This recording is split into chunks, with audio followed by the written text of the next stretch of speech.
ఓం నమో భగవతే వాసుదేవాయ. నిన్న మనం దుర్యోధనుడు తను ప్రాయోపచిత్తం చేసేసుకుందాము అనుకున్నప్పుడు శకుని కానీ కర్ణుడు కానీ ఏం చెప్పినా వినకుండా తలుపులు వేసేసుకుని ఆయన మనస్సును తీసుకువెళ్ళి ఆత్మయందు లయం చేసి ప్రాణాలను ఊర్ధముఖంగా చలనం చేసి మనసును స్థిరంగా నిలబెట్టి జ్యోతి స్వరూపమైన పరబ్రహ్మం నందు ఆనందాన్ని అనుభవిస్తూ శరీరాన్ని విడిచిపెట్టేయాలి, అక్కడి నుంచి స్వర్గలోకానికి వెళ్ళిపోదాము అని కూర్చున్నాడని, అటువంటి సమయంలో ఒక ఆశ్చర్యకరమైన సంఘటన జరిగిందని తెలుసుకున్నాం. అప్పుడు ఏమైందంటే, పాతాళ లోకంలో అకస్మాత్తుగా రాక్షసులందరూ సమావేశమయ్యారు. మనం దుష్టులం. మనందరికీ నాయకుడైన పరమదుష్టుడు దుర్యోధనుడు. వాడు శరీరాన్ని విడిచిపెట్టేస్తున్నాడు. అతను కనుక శరీరాన్ని విడిచిపెట్టేస్తే రేపొద్దున ధర్మాత్మునితో యుద్ధానికి మనకి కారణాలు ఎక్కడి నుంచి దొరుకుతాయి అనుకున్నారు. అంతే కదండి. దుర్మార్గుడైన వాడు పోతే ధర్మాత్ముడైన ధర్మరాజుతో యుద్ధం చేయడానికి ఎవరు ఉండరు కదా. కాబట్టి రాక్షసులందరూ పాతాళలోకంలో సమావేశమై తొందరగా మనం వెళ్ళి దుర్యోధనుడిని రక్షించకపోతే అతను యోగ విద్యలో ప్రాణాలు విడిచిపెట్టేస్తాడు. విడిచిపెట్టి స్వర్గానికి వెళ్ళిపోతే రాక్షసులకు తగిన నాయకత్వం ఉండదు. అందుకని మనం అందరం దుర్యోధను రక్షించాలి అని నిర్ణయం చేసుకుని శుక్రాచార్యుల వారిని ఇతర బ్రాహ్మణోత్మల్ని పిలిచారు. పిలిచి చాలా త్వరగా అగ్నిహోత్రాన్ని రగిల్చి అందులో హవిస్సు ఇచ్చి ఒక కృత్యను సృష్టించమన్నారు. కృత్య అంటే ఎవరో తెలుసా అండి? మాట వినే వశవర్తి అయిన ఒక శక్తి స్వరూపం. ఎలా చెప్తే అలా చేస్తుందన్నమాట. ఆ వచ్చిన తర్వాత బ్రాహ్మణులతో కలిసి శుక్రాచార్యుల వారు ఒక కృత్యను సృష్టించారు. ఆ కృత్య అగ్నిగుండంలోంచి బయటకు వచ్చి ఏం చేయమంటారు అని అడిగింది. ఇప్పుడు వీళ్ళు అన్నారు, భూలోకంలో హస్తినాపురానికి ద్వైతవనానికి మధ్యలో ఉన్న ఒక సమతల ప్రదేశంలోని ఒక శిబిరంలో దుర్యోధనుడు ప్రాయోపవేశం చేయడానికి సిద్ధంగా ఉన్నాడు. ప్రాణాలను విడిచిపెట్టేసేటట్టుగా ఉన్నాడు. నువ్వు వెళ్ళి అతనికి కూడా బాహ్యస్మృతి తెలియకుండా ఉన్నవాడిని ఉన్నట్టుగా పాతాళ లోకానికి తెచ్చేయాలి. ఈ పని కనురొప్ప వేసి తీసే లోపల అయిపోవాలి. అంత తొందరగా తీసుకురావాలని చెప్పారు. కృత్య శక్తి అటువంటిది. వెంటనే ఆ కృత్య భూమండలానికి వచ్చి ప్రాయోపవేశ నిమిత్తం సమాధినిష్ఠుడై కూర్చున్న దుర్యోధనుడిని కదిపి ఎత్తుకుని పాతాళ లోకానికి తీసుకొచ్చేసి ఆ రాక్షసుల మధ్య కూర్చోబెట్టేసింది. దుర్యోధనుడికి రాక్షసులు చేసిన మంత్రప్రయోగం వలన తెలివి వచ్చింది. బహిర్ముఖుడయ్యాడు. రాక్షసులందరినీ చూసి వాళ్ళు ఎవరా అని అనుకున్నాడు. వాళ్ళు అన్నారు, మా రాక్షసులకి సరైన నాయకత్వం లేదు, అందుకని దేవతలు మమ్మల్ని ఓడిస్తున్నారు. మేమందరం కలిసి ఒకప్పుడు పార్వతీ సహితుడైన పరమేశ్వరుని గురించి తపస్సు చేశాం. పరమేశ్వరుడు పార్వతీ సహితుడే ప్రత్యక్షమయ్యాడు. మీకేం కావాలి అని అడిగాడు. మాకు చాలా గొప్ప శరీరం ఉన్నవాడు, అతి బలవంతుడు అయిన నాయకుడు కావాలి అని అడిగాం. అప్పుడు పరమేశ్వరుడు మాకు నిన్ను నాయకుడిగా ఇచ్చాడు. నీవు మామూలు మనిషివని అనుకుంటున్నావు, అది సరికాదు. నీ శరీర రహస్యాలు మాకు తెలుసు. ఉమాసమేతుడైన ఆ పరమేశ్వరుడు మాకు నిన్ను కానుకగా ఇస్తూ నిన్ను ఎంత గొప్ప శరీరంతో నిర్మాణం చేశాడో మాకు చెప్పాడు. నాభికి పైన ఉన్న శరీరం పూర్వదేహం అంటారు. దుర్యోధనుడికి నాభికి పైన ఉన్న శరీరం అంతా కూడా సప్తధాతువులతో చర్మం, రక్తం, మాంసాలతో పాటు అస్థి, శుక్ల, మేధాలతో నిర్మించబడింది కాదు. అది పైన నాభి వరకు స్వచ్ఛమైన అత్యంత విలువైన వజ్రాల పొర చేత కప్పబడి ఉంటుంది. ఆ కారణం చేత ఎంత గొప్ప అస్త్రాన్ని ప్రయోగించినా, ఎటువంటి శస్త్రాన్ని ఆయన మీద ప్రయోగం చేసినా ఆయన మరణించడు. నాభి పైభాగం మీద, శరీరం మీద ఏది పడినా దానివలన ఆయన మరణించడు. అందుకే ఏ పరమేశ్వరుడు ఏ వరం ఇచ్చాడో ఆ వరాన్ని ఇచ్చిన పరమేశ్వరుడే ఇతను చేస్తున్న ధూర్త పనులను చూసి, ఇతను ధర్మం తప్పిపోవడాన్ని చూసి, ధర్మానికి విఘాతం కల్పించడం చూసి చేయరాని పనిని చేయించి భీముని చేత ప్రతిజ్ఞ చేయించాడు. యథార్థానికి గదాయుద్ధంలో నాభికి కింద భాగంలో కొట్టకూడదు. నాభి కింద భాగంలో కొడితే అది అధర్మ యుద్ధం అవుతుంది. భీముడు నిజంగా కురుక్షేత్ర సంగ్రామంలో దుర్యోధనుడి తొడలను తన గదాదండంతో విరిచేస్తే అది అధర్మ యుద్ధమే అవుతుంది. కానీ నేను దుర్యోధనుని తొడలను విరగ్గొడతాను అని భీముడు ప్రతిజ్ఞ చేయడానికి ఒక బలమైన కారణం ఉంది. దుర్యోధనుడు నిండు సభా మండపంలో తన తొడపైన గల బట్టను పైకి తీసి తొడచరిచి ద్రౌపదీదేవిని తన తొడ మీద కూర్చోమన్నాడు. అంతమంది చూస్తూ ఉండగా ద్రౌపదీదేవిని పిలిచి తొడను తట్టి తొడ మీద కూర్చోమని సంజ్ఞ చేసినవాడు దుర్యోధనుడు. పురుషుడు సభయందు తొడ మీద చరచకూడదు, అసలు చప్పుడే రాకూడదు. ఇల్లాలైన స్త్రీ ఒక్కర్తి అయినా సరే సభలో ఉన్నట్లయితే పురుషుడు తొడ మీద చెయ్యి వేసి శబ్దం వినపడకుండానే ఉండాలి. అలా ఎవరైనా తొడ మీద చెయ్యి వేసి శబ్దం చేస్తే అటువంటి వాడు హీనాతిహీనుడని, సంస్కారరహితుడని చెప్పబడతాడు.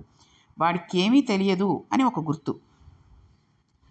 అంత పెద్ద సభలో భీష్మ ద్రోణాది మహాపురుషులు ఉన్న సభలో తనకి తల్లితో సమానమైన ద్రౌపదీదేవిని తొడచరిచి, ఈమె బంధకి, ఈమె పతివ్రత ఏమిటి, ఈమె ఐదుగురికి ఇల్లాలు కాబట్టి ఎంతమందికైనా ఇల్లాలే అని ఆమెను చాలా తక్కువ స్థాయిలో ఊహ చేసి తొడ మీద చప్పుడు చేసి తొడచరిచి వచ్చి కూర్చోమని చెప్పాడు. ఇది పరమదోషమైనది కాబట్టి ఏ తొడ చప్పుడు చేశాడో ఆ తొడను విరిచేస్తానని భీముడు ప్రతిజ్ఞ చేశాడు. ఇప్పుడు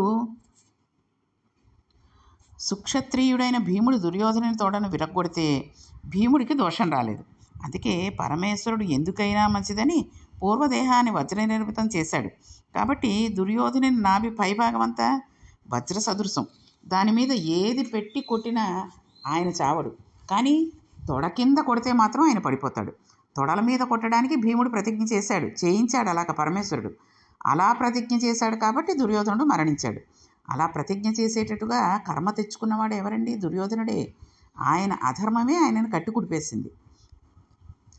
కాబట్టి ఇక్కడ రాక్షసులు అంటున్నారు, దుర్యోధన, నీ పూర్వ శరీరం అస్త్రముల చేత శస్త్రముల చేత భేదింపబడదు.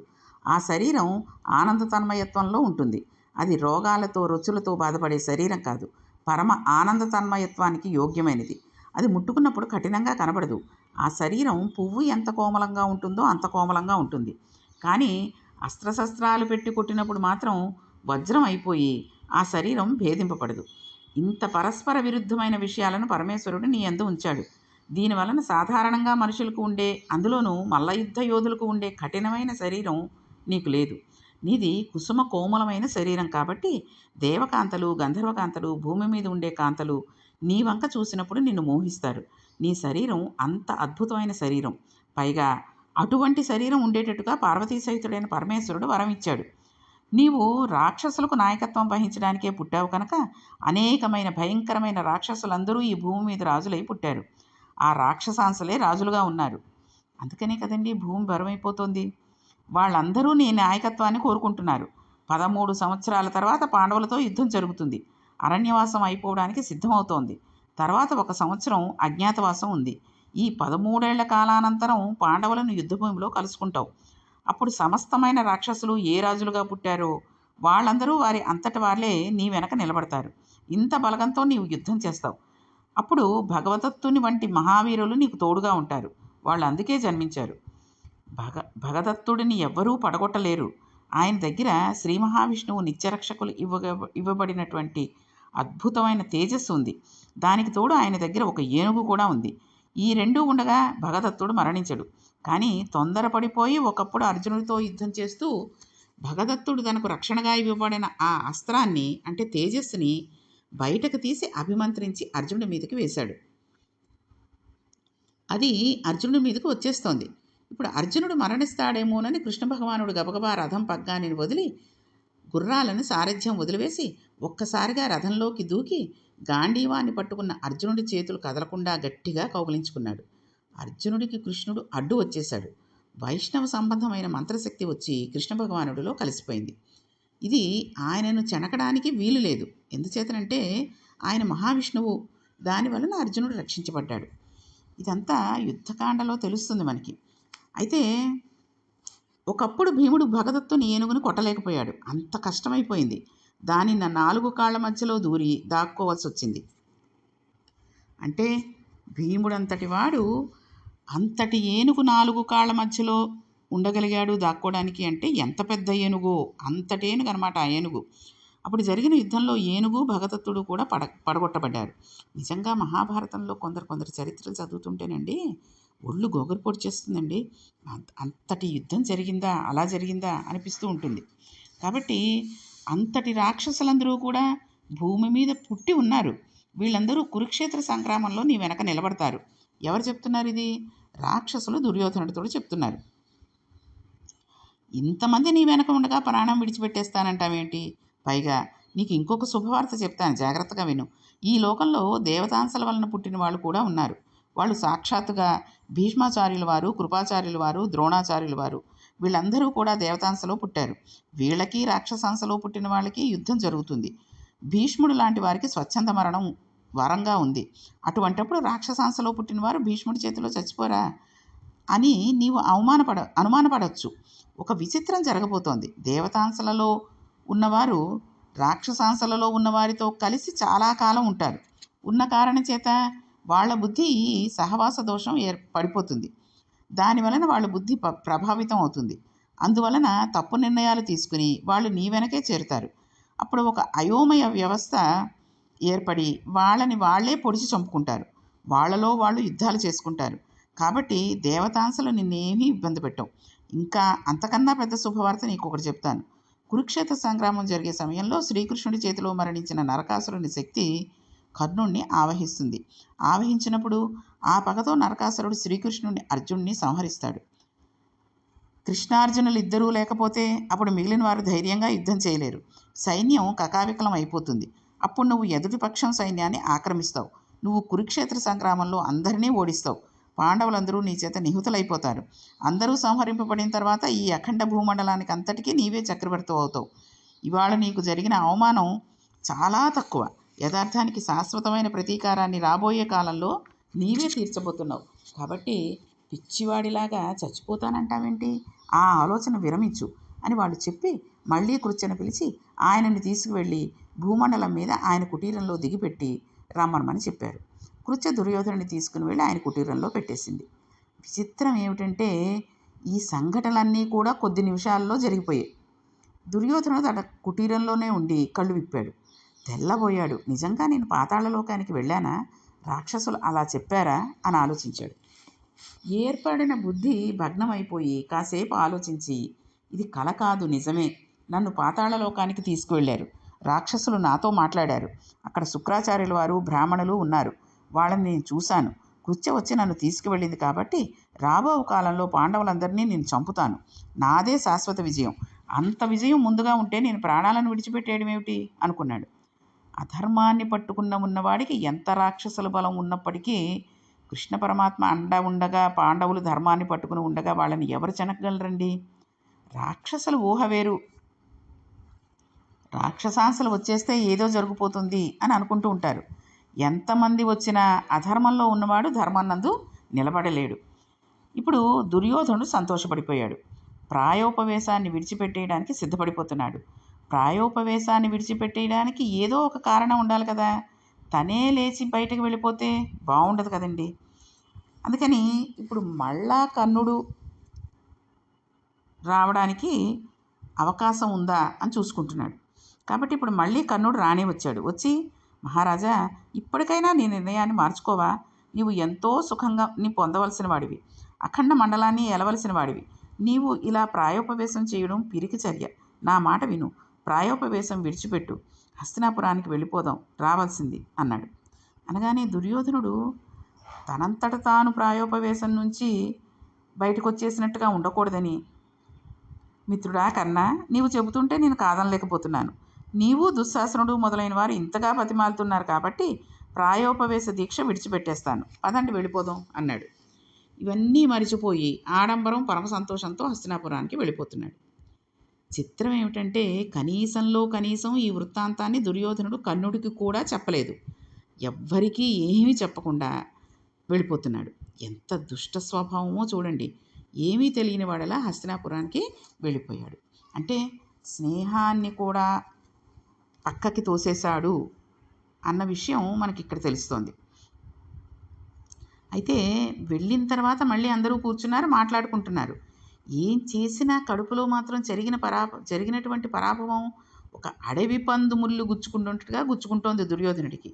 పాండవులు నన్ను రక్షించారు. ఇప్పుడు తను పాండవుల కన్నా గొప్పగా ఏదో చేశానని అనిపించుకోవాలి. అలా అనిపించుకుంటే తనకు ఒక తృప్తి. అందుకని నేను కూడా రాజసూయ యాగం చేస్తాను అని కర్ణుడిని పిలిచి అడిగాడు.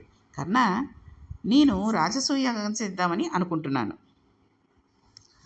ధర్మరాజు ఎంతో అద్భుతంగా రాజసూయ యాగం చేశాడు. నేను కూడా అటువంటి యాగం చేస్తాను అన్నాడు. వెంటనే కర్ణుడు, నీకే మహారాజా, నువ్వే రాజసూయ యాగం చెయ్యాలని సంకల్పం చేస్తే అది పెద్ద విశేషమా? వెంటనే బ్రాహ్మణులు పిలిపించు. లోకశాంతి కొరకు నిష్కామంగా చేద్దాం, అద్భుతంగా చేద్దాం. నిన్ను అడ్డుగలిగిన వాడెవడు? ఈ సమస్త భూమండలం నీకు వశవర్తియే ఉంది. కాబట్టి దానికి వెంటనే సంకల్పం చేయాల్సింది అన్నాడు. దుర్యోధనుడు బ్రాహ్మణులను పిలిచి తాను రాజసూయ యాగం చేయాలని అనుకుంటున్నట్టుగా చెప్పాడు. ఇప్పుడు వాళ్ళు అన్నారు, మహారాజా, నీ ఆలోచన మంచిదే, కానీ రాజసూయ యాగం చేసేవాడు సమస్తమైన రాజులను గెలిచిన వాడే ఉండాలి. రాజులందరినీ గెలవాలి. నీవు ఇంకా పాండవుల్ని గెలవలేదు కదా, వారే కదా నిన్ను విడిపించి తీసుకొచ్చారు. పాండవులను గెలిచేంత వరకు నీవు రాజసూయ యాగం చేయడానికి వీలు లేదు. అందుకని నీవు రాజసూయ యాగం చేయకూడదు అని బ్రాహ్మణులు అన్నట్లయితే, ఆ చెప్పిన వాళ్ళ తల తీసి కోటగుమ్మానికి వేలాడేసేయమంటాడు దుర్యోధనుడు కదండి. అందుకని వాళ్ళు అన్నారు, నీవు రాజసూయ యాగం చేయకూడదేమో, కానీ తత్తుల్యమైన వైష్ణవము అనే యాగాన్ని ఇంకొకటి దాన్ని చెయ్యొచ్చు. నీవు ఆ యాగం చెయ్యి, దానివలన నీకు కీర్తి ప్రతిష్టలు వస్తాయి, ఎంతో శక్తిని పొందుతావు. కాబట్టి నీవు వైష్ణవము అనేటటువంటి యాగాన్ని చేయవలసిందే అన్నాడు. వసుదేవుడు మొట్టమొదటి ఈ వైష్ణవము అనే యాగాన్ని పూర్వకాలంలో ఒకప్పుడు చేసి ఉన్నాడు. కాబట్టి నువ్వు ఆ యాగాన్ని చెయ్యి. నీవు పాండవులను గెలవలేదు కనుక రాజసూయ యాగాన్ని చేయకూడదు అని చెప్పారు. దుర్యోధనుడు తప్పకుండా అలానే చేస్తానన్నాడు. అందరికీ కబురు చేశాడు. అందరితో పాటు ధర్మరాజుకి కూడా శుభ్రేఖ పంపించాడు. ప్రత్యేకంగా దూతని ఇచ్చి ఆ శుభ్రేఖను పంపించాడు. చూసారా, ఆ దుష్టబుద్ధి అతనికి పోవట్లేదు. ధర్మరాజు గారు తన యాగాన్ని చూసి లోపల ఏడవాలి అని దుర్యోధనుడి ఉద్దేశం. అందుకని ధర్మరాజు గారికి ఒక శుభలేఖ పంపాడు. ఆ శుభలేఖను ఒక బ్రాహ్మణుడు పట్టుకు వెళ్ళి ధర్మరాజు గారికి ఇచ్చాడు. ధర్మరాజు గారి ధర్మం ధర్మరాజు గారిదే కదండి, ఆయన ఎప్పుడూ పరమధార్మికుడే. ఆయన అన్నాడు, చాలా సంతోషం, నా తమ్ముడైన దుర్యోధనుడు మనసులో అద్భుతమైన యాగాన్ని చేయాలని నిర్ణయం చేసుకున్నాడు. దానివలన అతను చేస్తున్న పని వలన కులం పవిత్రమైంది. చాలా గొప్ప యాగం చేస్తున్నాడు. మాకు కూడా రావాలనే ఉంది, కానీ మేము రాకూడదు. జూదం జరిగినప్పుడు మేము 12 సంవత్సరాలు అరణ్యంలో ఉంటామని ప్రతిజ్ఞ చేశాం. అటువంటప్పుడు మేము అరణ్యవాసాన్ని విడిచిపెట్టి యాగం జరిగినంత కాలం అక్కడికి వచ్చి ఉన్నట్లయితే నా వాక్కు భంగమైపోతుంది, ప్రతిజ్ఞాభంగం అవుతుంది. నేను ధర్మం తప్పకూడదు. పిలవడం మా తమ్ముడి గౌరవం, కానీ రాకుండా ఉండడం అన్నగారిగా నా ధర్మం. బంధుప్రీతి లేక కాదు, కారణం ఒక్కటే, నేను ఇచ్చిన మాట తప్పకూడదు. నేను ప్రస్తుతం అరణ్యవాసమే చెయ్యాలి. వెనక్కి వెడితే నా వాక్కు భంగమైపోతుంది. ఎప్పుడైనా మాట తప్పాను అంటే మళ్ళీ 12 ఏళ్ళు అరణ్యవాసం, 1 సంవత్సరం అజ్ఞాతవాసం చేయాలి. నేను రాకూడదు, నా తమ్ములు కూడా రాకూడదు, ద్రౌపదీదేవి కూడా రాకూడదు. కాబట్టి నేను రాలేనని చెప్పానని చెప్పు అన్నాడు. పిలిచాడు కదా, యజ్ఞం కదా అని పొరపాటున ధర్మరాజు గారు కానీ అక్కడికి వెళ్ళిపోయినట్లయితే ఆయన మళ్ళీ మొట్టమొదటి నుంచి మళ్ళీ 12 ఏళ్ళు అరణ్యవాసం, 1 సంవత్సరం అజ్ఞాతవాసం చేయాల్సి ఉంటుంది కదండి. అందుకని దుర్యోధను కుట్రను మెత్తని మాటలతో ఛేదించాడు ధర్మరాజు గారు. వెంటనే భీమసేనుడు అన్నాడు, మా అన్నయ్య చెప్పిన మాటలే కాదు, నేను చెప్పిన మాటలు కూడా చెప్పు. 12 ఏళ్ళు దాదాపుగా అయిపోతున్నాయి, ఇంకొక సంవత్సరం ఉంది. యజ్ఞంలో బలిపశువును కట్టి బలి ఇచ్చినట్టుగా బలి ఇస్తానని కూడా చెప్పు. ఇచ్చి రాజ్యాన్ని ఆక్రమిస్తాం. ఆ పని చేయడానికి ఇంకెంతో కాలం లేదని భీముడు ఇలా అన్నాడని మొహమాటం లేకుండా చెప్పు. ధర్మరాజు గారు అలా అన్నాడు, భీముడు ఇలా అన్నాడు అని మా ఇద్దరి మాటలని చెప్పవలసింది అన్నాడు. ఆ బ్రాహ్మణుడు తప్పకుండా చెప్తానని చెప్పి వెళ్ళిపోయాడు. ఆ తర్వాత దుర్యోధనుడు యజ్ఞాన్ని చాలా బాగా చేశాడు. ఆ యజ్ఞంలో ఎంతోమంది భోజనాలు చేశారు. అక్కడికి వచ్చిన వాళ్ళల్లో కొందరు ఇది ఒకానొకప్పుడు హరిశ్చంద్రుడు చేసిన ఈ రాజసూయ యాగం కన్నా ఈ యాగం చాలా గొప్పదన్నారు. కొందరు ధర్మరాజు గారు చేసిన రాజసూయ యాగం కన్నా కూడా గొప్పదన్నారు. ఇంకొందరు ధర్మరాజు గారు చేసిన రాజసూయ యాగంలో అన్నపు మెతుకులో 1/4 వంతుకు చాలదు నువ్వు పెట్టిన భోజనం అన్నారు. భిన్న వాక్కులు వినపడ్డాయి. దేవతలందరూ ప్రీతి చెందారు. యజ్ఞం ఎలా జరగాలో అలా జరిగింది. ఎన్నో లక్షల మంది అన్నం తిన్నారు. దుర్యోధనుడు ఆ యాగాన్ని అంత వైభవోపేతంగా చేశాడు. యజ్ఞం పూర్తయిపోయింది. ఆ తర్వాత పవిత్ర జలాలతో అవభృత స్నానం చేశాడు. పెద్దలైన ధృతరాష్ట్రుడికి, గాంధారికి, భీష్మాచార్యుల వారికి, గురువుగారైన ద్రోణాచార్యుల వారికి అందరికీ నమస్కారాలు చేశాడు. వాళ్ళ ఆశీర్వచనాలు పొందాడు. ఆ రకంగా ఆ యజ్ఞం అంతా పూర్తయిపోయిన తర్వాత ఒకరోజు దుర్యోధనుడు, కర్ణుడు కలిసి తిరుగుతున్నారు. అలా తిరుగుతున్నప్పుడు అక్కడికి భీష్మాచార్యుల వారు వచ్చారు. వచ్చిన తర్వాత ఆయన దుర్యోధనుడితోటి ఏం మాట్లాడాడు, ఆ మాటలకి దుర్యోధనుడు ఏ రకంగా ప్రభావితం అయ్యాడా, లేక మాట విని విదిలేశాడా అనేటటువంటి విషయాన్నంతటినీ కూడా మనం రేపటి పారాయణంలో తెలుసుకుందాం. ఓం నమో భగవతే వాసుదేవాయ.